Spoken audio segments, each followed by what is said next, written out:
Hi everyone, अस्मा के रसोई घर में एक दफ़ा फिर से आपका बहुत वेलकम है। और आज हम एक बहुत ही सिंपल सी रेसिपी बनाने जा रहे हैं, लेकिन बहुत ही मज़ेदार रेसिपी है और हर घर में शौक से खाई जाती है।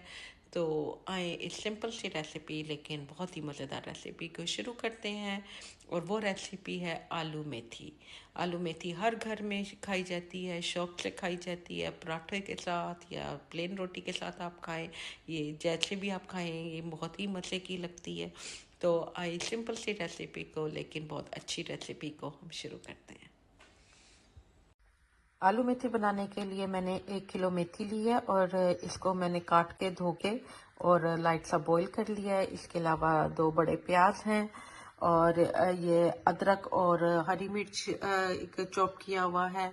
और इसके अलावा 2 बड़े टमाटर्स हैं और तकरीबन 3 पाव आलू हैं।